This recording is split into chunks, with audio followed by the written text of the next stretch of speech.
नमस्कार, आप देख रहे हैं न्यूज 18 राजस्थान। आपके साथ मैं हूं अभिषेक। बुलेटिन की शुरुआत बड़ी खबर से करेंगे। भीलवाड़ा से खबर है, जहां पर युवक की चाकू गोदकर हत्या कर दी गई है, जिसकी वजह से शहर में हालात तनावपूर्ण बने हुए हैं। कई क्षेत्रों में पुलिस बल की तैनाती की गई है।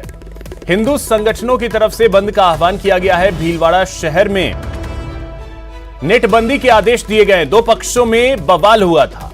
यह बड़ी खबर आपको बता दें भीलवाड़ा से।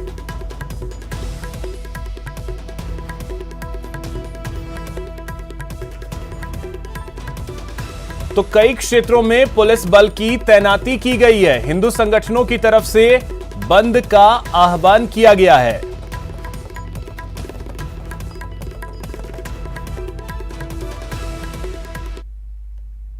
भीलवाड़ा के अंदर लगातार सांप्रदायिक घटनाएं हो रही है और पुलिस प्रशासन को विश्व हिंदू परिषद भाजपा द्वारा ज्ञापन दिया गया। उसमें भी बताया गया कि ये कुछ न कुछ मुस्लिम समाज द्वारा घटना की जाएगी।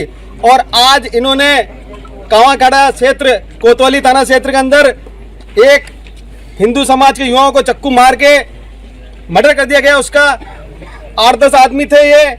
जब तक पुलिस प्रशासन इन सबको गिरफ्तार नहीं करती है और जब तक परिवार की मांगे हैं 50 लाख का मुआवजा नहीं दे देती है, जब तक बॉडी को नहीं उठाया जाएगा। मुसलमानों ने मेरे भांजे को रोका, मारपीट की, प्लस चाकू मारा। इब्राहिम, टोनी, ये 7-8 जने थे और बिल्कुल ही ना रंजिश के चक्कर में मारा गए हैं मेरे भांजा। ये घटना पुलिस की लापरवाही और प्रशासन की लापरवाही के चलते हुई है और हम तो यही कहना चाहते हैं कि जो दोषी लोग हैं उनको शीघ्र गिरफ्तार करें और परिवार की जो मांग है कि उसको मुआवजा दिया जाए, दोषियों को गिरफ्तार किया जाए, तब तक बॉडी नहीं उठाई जाएगी। और जिस तरह का आह्वान किया है, भीलवाड़ा में पिछले दिनों से घटनाएं हो रही है, उसमें जो भेदभाव है और जो निष्पक्षता नहीं है उसको लेकर और इस घटना को लेकर जो बंद का आह्वान किया है, भारतीय जनता पार्टी उसका पूरा समर्थन करेगी। इनके परिवार से जो बात हुई है, उस परिवार के बात के आधार पर इनकी मांग ये है कि हम जब तक बॉडी नहीं उठाएंगे, जब तक एक तो जितने भी अपराधी हैं, चाहे वो 5 हो 10 हो, जितने भी अपराधी हैं सब रात भर में गिरफ्तार हो जाए और इनको मुआवजा जो भी इनकी मांग है वो मुआवजा इनको तत्काल मिले, तब जाके ये बॉडी उठाएंगे और इनकी मांग के हम सब साथ हैं। तो अधिक जानकारी के साथ सहयोगी अभिजीत हमारे साथ जुड़ गए हैं। अभिजीत, क्या जानकारी? देखिए अभिषेक, फिलहाल स्थिति पुलिस के अनुसार कहा जाए तो नियंत्रण में है। कुछ संदिग्ध आरोपियों को, जो रेंज आईजी रुपेंद्र सिंह से हमारी बात हुई अब कुछ देर पहले, उनके मुताबिक कुछ संदिग्ध युवकों को हिरासत में भी लिया गया है। पुलिस लगातार उनसे पूछताछ कर रही है। जो पीड़ित पक्ष की ओर से जो मुकदमा दर्ज कराया गया है, उसमें जो जिन लोगों के नामजद नाम लिए गए हैं उनकी तलाश करने के साथ साथ कुछ अन्य संदिग्ध लोगों की भी पड़ताल की जा रही है। घटनाक्रम कल देर रात्रि का है। कोतवाली थाना इलाके के शास्त्री नगर क्षेत्र में एक ब्राह्मणी स्वीट्स के पास चाकूबाजी की यह घटना हुई थी, जिसमें आदर्श तापड़िया नाम के 22 वर्षीय युवक की मौत हो गई थी। और उस घटनाक्रम में समुदाय विशेष के लोगों की इन्वॉल्वमेंट सामने आने के बाद इस मामले में मैं तूल पकड़ा था और भाजपा और हिंदूवादी संगठन के लोग जो है रात को ही अस्पताल की मोर्चरी में पहुंच गए थे, जहां उपचार के दौरान युवक और इस पूरे मामले में गिरफ्तारी आरोपियों भी हो जाती है, तब तक किसी भी तरह से शव का पोस्टमार्टम और शव नहीं उठाने की बात जो है वो पीड़ित पक्ष की ओर से कही गई है। इसके साथ ही आज भाजपा और तमाम हिंदूवादी संगठनों की ओर से भीलवाड़ा बंद का आह्वान किया गया है। भीलवाड़ा के बाजार जो है वो बंद हैं। एहतियात के तौर पर पुलिस बल भारी संख्या में तैनात किया गया है। एसटीएफ की टुकड़ी जो है वो लगाई गई है। कई थानों का स्टाफ जो है वो लगाया गया है। इस बीच में इस पूरे मामले को तनावपूर्ण हालातों को देखते हुए कलेक्टर आशीष मोदी की ओर से 24 घंटे के लिए नेटबंदी कर दी गई है। इंटरनेट सेवाएं जो हैं वो बाधित रोक दी गई हैं भीलवाड़ा जिले में, ताकि किसी तरह का जो अफवाहें जो है या जो अफवाहें न फैलाई जा सके और तमाम स्थिति जो है कानून व्यवस्था के लिहाज से वो नियंत्रण में रहे। जो रेंज आईजी हैं रुपेंद्र सिंह, उनके मुताबिक कुछ युवकों को हिरासत में लेकर उनसे पूछताछ चल रही है और जल्द ही इस मामले में तमाम आरोपियों को गिरफ्तार कर लिया जाएगा। लेकिन अभिजीत, सवाल यही है कि आखिर ऐसा क्या हो रहा है कि हमने देखा है कि बार बार इस तरीके की चीजें हो रही हैं। देखिए प्राइमा फेसी अभिषेक, जो सूचना इकट्ठी हो रही है, संकलित हो रही है, जो आदर्श तापड़िया जिस युवक की चाकूबाजी में कल रात को मौत हुई थी, बताया ये जा रहा है कि जिन युवकों के साथ इसका संघर्ष हुआ था, विवाद हुआ था, झगड़ा हुआ था, वो आपसी कोई रंजिश चली आ रही थी। उस रंजिश के चलते ही ये पूरा घटनाक्रम जो है वो हुआ है। जो मृतक युवक है आदर्श तापड़िया, बताया जा रहा है कि वो भी जो थाने के हिस्ट्री शीटर है उनका बेटा है। इस लिहाज से पुलिस तमाम पहलुओं के आधार पर जो है इन्वेस्टिगेशन कर रही है। साथ ही साथ कानून व्यवस्था और सौहार्द को बनाए रखने के प्रयास भी जिले में किए जा रहे हैं। अभिजीत, तो अब पुलिस की कार्रवाई के बारे में अगर आप बताएं कि पुलिस की कार्रवाई कहां तक पहुंची है, क्योंकि ये सारी चीजें तो आपने कर ली, क्योंकि हमने जो बाइट सुने उसमें कुछ लोगों के नाम भी लिए जा रहे हैं, तो पुलिस ने क्या उनकी पहचान कर ली, उन तक पहुंचने के प्रयास, लोगों को हिरासत में क्या, उसको लेकर के कोई जानकारी? बिल्कुल अभिषेक, देखिए जिस जगह ये घटनाक्रम हुआ है वहां के आसपास के सीसीटीवी कैमरों को भी अब पुलिस की टीम खंगाल रही है। आज देखिए, आज भाजपा और तमाम हिंदूवादी संगठनों ने भीलवाड़ा बंद का भी आह्वान किया है। तो कानून व्यवस्था के लिहाज से अब पुलिस का एक बड़ा बल जो है वो भीलवाड़ा की सड़कों पर उतरा हुआ है, ताकि किसी तरह का माहौल और ज्यादा न बिगड़े। इंटरनेट सेवाएं भी कलेक्टर आशीष मोदी के निर्देश पर इसलिए रोक दी गई हैं 24 घंटे के लिए कि इस तनावपूर्ण माहौल को और ज्यादा अफवाहों का बाजार गर्म नहीं हो। इस सब के बीच में जो मृतक के मामा ने जिन युवकों के नाम लिए हैं और जो मुकदमा दर्ज कराया गया है, उसके आधार पर पुलिस की एक विशेष टीम जो है इस पड़ताल में लगी हुई है। कुछ युवकों को कल देर रात के बाद से ही हिरासत में लेकर उनसे पूछताछ शुरू कर दी गई है। आसपास के सीसीटीवी कैमराज और जो चश्मदीद लोग, उस वक्त मौजूद लोग जो मौके पे मौजूद थे, उनसे भी पूछताछ की जा रही है। पुलिस की एक बड़ी टीम जो है पैरेलल कानून व्यवस्था संभालने के साथ साथ इस केस में जो आरोपी हैं उनकी गिरफ्तारी के प्रयास भी कर रही है। और जैसा कि रेंज आईजी रुपेंद्र सिंह ने कहा है कि कुछ लोगों को हिरासत में लेकर पूछताछ की जा रही है और जल्द ही इस मुकदमे में नामजद और जो अन्य आरोपी हैं उनकी पहचान कर जल्दी उन्हें गिरफ्तार कर लिया जाएगा। बिल्कुल, सबसे अहम हो जाता है कि स्थिति को कंट्रोल में कर लिया जाए, तो उसके बारे में, क्योंकि हमने पहले भी देखा है कि भीलवाड़ा, एक मिनट अभिजीत, मैं आपको रोकना चाहूंगा। इस वक्त खुद आशीष मोदी जी हमारे साथ जुड़ गए हैं कलेक्टर भीलवाड़ा से। आशीष जी, बहुत स्वागत है आपका न्यूज 18 राजस्थान पर। सर, ये भीलवाड़ा की स्थिति ऐसी क्यों होती जा रही है? भीलवाड़ा में ऐसा कोई स्पेशल स्थिति हो रही है ऐसा कोई नहीं है। हर जगह कभी कभी कोई इंसिडेंट हो जाते हैं। कल रात को भी 2 गुटों में आपसी तनाव की वजह से ऐसा हुआ था, तो सामान्य है और तो टेक केयर किया जा रहा है। तो उसमें अभी तक क्या कार्रवाई पुलिस की तरफ से हो पाई है? पुलिस ने जो नामजद आरोपी थे उनको 3 लोगों को गिरफ्तार कर लिया है और नेटबंदी भी की गई है। हाँ, एज अ प्रिकॉशन, ताकि कोई समाज में जो ऐसे तत्व होते हैं जो कई बार अफवाह फैलाते हैं, कोई अफवाह ना फैलाए, इसलिए नेटबंदी की गई है। ठीक है आशीष जी, बहुत शुक्रिया आपका। तो देखिए, तो बंद का भी आह्वान किया गया है। अभिजीत, प्रिकॉशन के तौर पे नेटबंदी अलग कुछ नहीं है, कुछ एक घटनाएं हो जाती हैं, कलेक्टर साहब का ये कहना है। देखिए, ये जो घटनाक्रम अभिषेक हुआ है, ये विशुद्ध रूप से एक क्रिमिनल ऑफेंस है और ये आपसी रंजिश के तहत हुआ मामला है। चूंकि इसमें 2 समुदायों का परोक्ष रूप से आमना सामना हुआ, इस लिहाज से माहौल और ज्यादा तनावपूर्ण न हो जाए, इसलिए एहतियात के तौर पर सोशल मीडिया पर तेजी से चीजें वायरल होती हैं, उसका प्रभाव जो है मन मस्तिष्क पर बहुत गहरा पड़ता है। इस लिहाज से प्रशासनिक पहलू से अगर देखा जाए तो नेटबंदी सबसे आसान तरीका होता है, जिसके चलते चीजों को वायरल होने से रोका जा सकता है और सटीक और पुख्ता सूचनाएं जो हैं वो संप्रेषित हो। इस लिहाज से कलेक्टर मोदी की ओर से 24 घंटे के लिए भीलवाड़ा में इंटरनेट पर रोक लगा दी गई है। और जैसा आईजी रुपेंद्र सिंह ने कहा था कि कुछ लोगों को हिरासत में लिया है, तो उसकी पुष्टि कलेक्टर भीलवाड़ा ने कर दी है। इस पूरे मामले में 3 आरोपियों को गिरफ्तार कर लिया गया है। तो जो नामजद आरोपी, जो मृतक के परिजन जो नाम ले रहे थे और जो अन्य आरोपी हैं, उनकी पहचान करने के साथ साथ पुलिस की कार्रवाई जो है, आज चूंकि भीलवाड़ा बंद है तो वहां कानून व्यवस्था और सौहार्द बनाए रखने के साथ साथ इस पूरे केस में जो आरोपी हैं उनको गिरफ्तार करने में भी लगा हुआ है। तो 3 आरोपियों को फिलहाल पुलिस ने गिरफ्तार कर लिया है और कितने आरोपी हैं उनकी पड़ताल पुलिस कर रही है। और शहर के वर्तमान हालात अभिजीत, क्योंकि बंद का भी आह्वान किया गया है हिंदू संगठनों की तरफ से।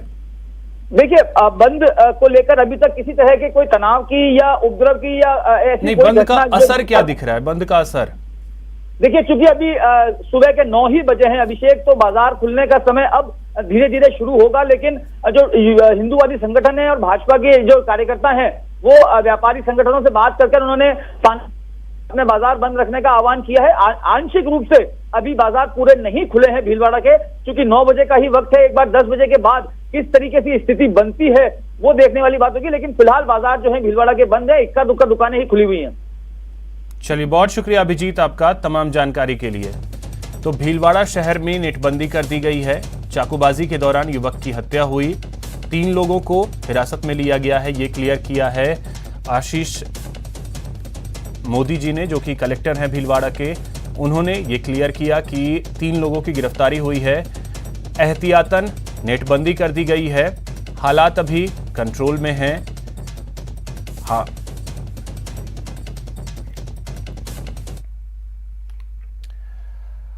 वहीं अब बात करते हैं भरतपुर की। यहां पर धारा 144 लगाई गई है अनिश्चितकाल के लिए।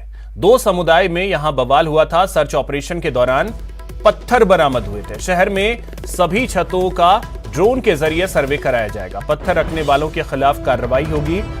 चप्पे चप्पे पर पुलिस बल की तैनाती की गई है। फ्लैग मार्च लगातार पुलिस के द्वारा किया जा रहा है।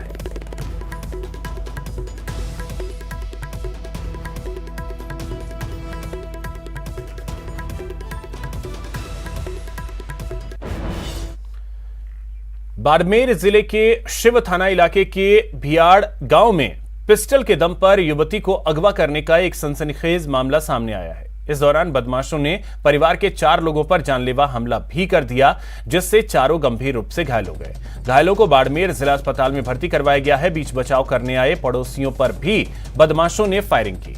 इस घटना की खबर मिलने के बाद पुलिस ने बदमाशों का 40 किलोमीटर तक पीछा कर अगवा की गई युवती को सकुशल छुड़ा लिया और अपहरणकर्ताओं को भी दबोच लिया। पुलिस ने घटना में प्रयुक्त 2 वाहनों को भी जब्त कर लिया।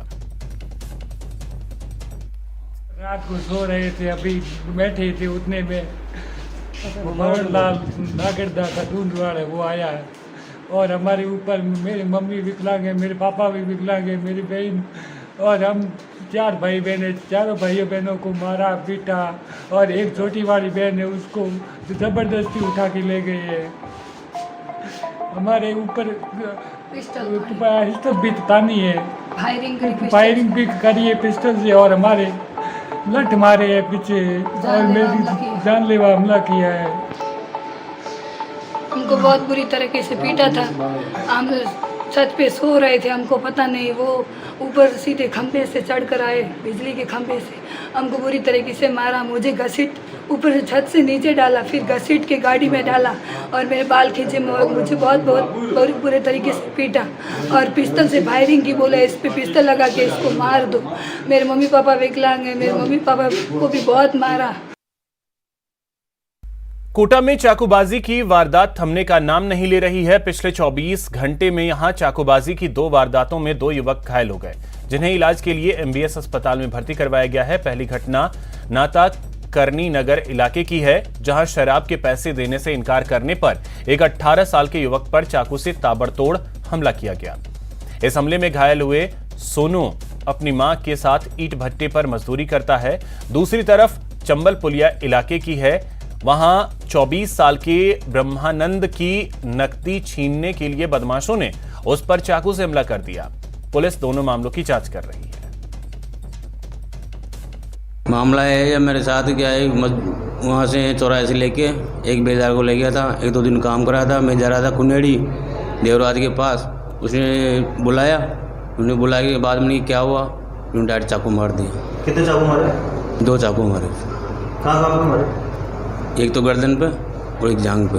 जैसे इससे तू मैं कर रहा था तो इसने बोला वो दारू पी रखा था, इसने बोला वो विष्णु गांजा वाला है, तो इसने बोला उन्हें कि भाई तू घर पे जा, मैं लड़ाई नहीं करना चाहता तेरे से। तो इसके ज़बरदस्ती उसने चाटा मिल लिया। तो आता पाओगी तो वहाँ हम सारे खड़े थे, एक तो वो चोरा खड़ा था और एक मैं खड़ा था। हमने छुड़ा दिए, भाई चल गया। वो वापस आया तो मैंने कि लड़ाएगा नहीं। वो जेब में चाकू धर के आया घर से और इसके आगे डायरेक्ट 3-4 घाव फंसा दिए। अमन चोपड़ा मामले पर आज फिर होगी सुनवाई। जोधपुर हाईकोर्ट में सुनवाई होगी। कल हाईकोर्ट ने गिरफ्तारी पर रोक लगाई थी।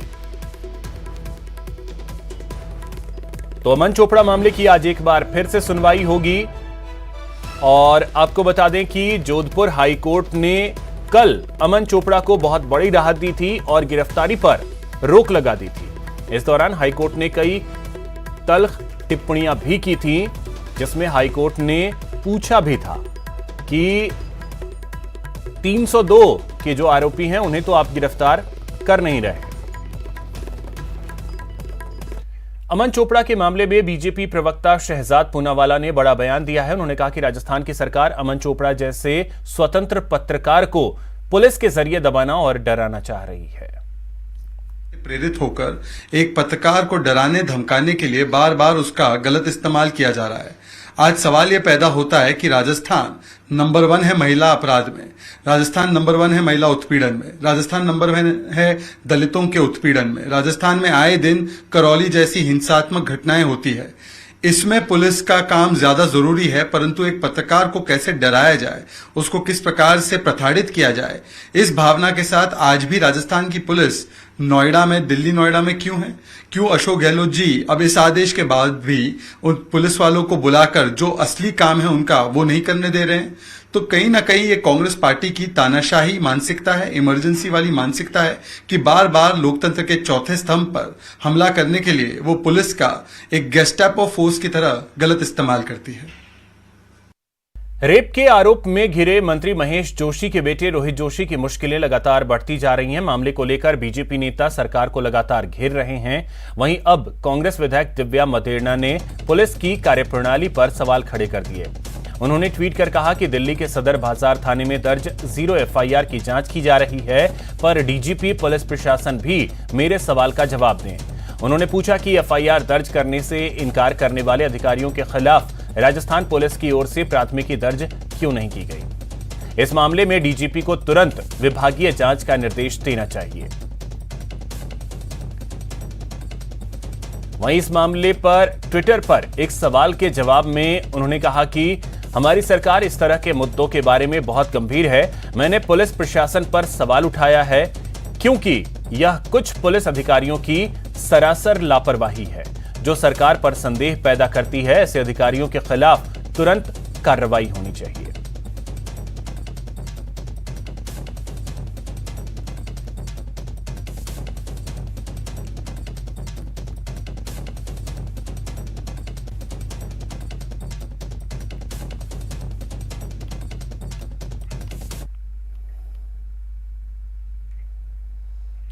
जलदाय मंत्री महेश जोशी के बेटे के खिलाफ दर्ज दुष्कर्म मामले को लेकर हनुमान बेनीवाल ने कहा कि पूरे मामले की निष्पक्ष तरीके से जांच होनी चाहिए। बेनीवाल ने कहा कि मुख्यमंत्री अशोक गहलोत को इस मामले की जांच भी सीबीआई को दे देनी चाहिए। इसके साथ ही हनुमान बेनीवाल ने प्रदेश के अलग अलग जिलों में हुई हिंसा के मामले में भी प्रतिक्रिया दी। बेनीवाल ने कहा कि प्रदेश में अलग अलग जिलों में हुई हिंसा, उसमें पुलिस और सरकार का फेलियर है।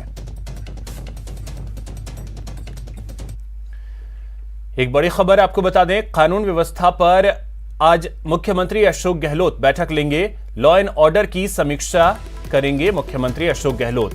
वीसी के जरिए यह बैठक होगी। संभागीय आयुक्त, जिला कलेक्टर बैठक में शामिल होंगे। प्रशासन और पुलिस के अधिकारी सीएम निवास पर मौजूद रहेंगे। तो कानून व्यवस्था की समीक्षा करेंगे मुख्यमंत्री अशोक गहलोत। 11 बजे यह बैठक होगी। बीसी के जरिए यह बैठक होगी और आपको बता दें कि इस बैठक में संभागीय आयुक्त, जिला कलेक्टर शामिल होंगे। इसके अलावा प्रशासन और पुलिस के अधिकारी सीएम निवास पर मौजूद रहेंगे। अधिक जानकारी के साथ सहयोगी दिनेश हमारे साथ जुड़ गए। दिनेश, कानून व्यवस्था को लेकर समीक्षा करने वाले हैं सीएम। बिल्कुल अभिषेक, देखिए लॉ एंड ऑर्डर बड़ी चिंता का विषय है राज्य सरकार के लिए, खासतौर से जबकि लगातार एक के बाद एक घटनाएं सामने आ रही है। करौली की घटना हो, अलवर की घटना हो, जोधपुर की घटना हो और उसके बाद अब भीलवाड़ा में जिस तरीके से तनाव उपजा है, तो ये बड़ी चिंता का विषय राज्य सरकार के लिए है। और सरकार की जिम्मेदारी होती है कि लॉ एंड ऑर्डर किसी भी तरह कायम रहे। तो आज ये बैठक बुलाई गई है सुबह 11 बजे और प्रदेश के तमाम जो आला अधिकारी हैं उनके साथ सीएम अशोक गहलोत चर्चा करेंगे, उनसे जानेंगे कि उनके क्षेत्र में किस तरह की स्थिति है और क्या कुछ बेहतर किया जा सकता है। सभी जो डिविजनल कमिश्नर हैं वो, इसके साथ ही सभी जिला कलेक्टर, सभी रेंज आईजी, पुलिस अधीक्षक और पुलिस कमिश्नर, ये तमाम अधिकारी इस बैठक में जुड़ेंगे और मुख्यमंत्री चर्चा करेंगे एक एक अधिकारी के साथ में, और ये सुझाव भी उनके लेंगे कि किस तरीके से और बेहतर व्यवस्था को किया जा सकता है। इसके साथ ही गृह राज्य मंत्री राजेंद्र यादव, मुख्य सचिव उषा शर्मा, डीजीपी एमएल लाठर, ये तमाम जो आला अधिकारी हैं ये मुख्यमंत्री निवास पर मौजूद रहेंगे। तो लॉ एंड ऑर्डर लगातार, क्योंकि सरकार ये आरोप भी लगाती रही है कि एक षड्यंत्र के तहत प्रदेश में इस तरह की घटनाएं हो रही है, और भाजपा पर वो सीधे आरोप लगाते रहे हैं खुद मुख्यमंत्री भी कि षड्यंत्र पूर्वक लोगों को भड़काया जा रहा है और सांप्रदायिक सौहार्द बिगाड़ने की कोशिश हो रही है। तो इस तरह की घटनाओं से कैसे राज्य सरकार निपटेगी, किस तरीके से पूरी मशीनरी को काम करने की आवश्यकता है, इन सब बिंदुओं को लेकर आज की बैठक में चर्चा होने वाली है। सुबह 11 बजे ये बैठक बुलाई गई है और प्रदेश में जो घटनाएं हो रही है उन पर किस तरीके से काबू पाया जाए और समय रहते कैसे ऐसी घटनाओं को रोका जा सके, घटना होने से पहले। बिल्कुल दिनेश, तो लॉ एंड ऑर्डर चुनौती भी है प्रशासन के लिए और पुलिस के लिए, और इसी को लेकर के मुख्यमंत्री समीक्षा भी करने वाले। बहुत शुक्रिया आपका तमाम जानकारी के लिए।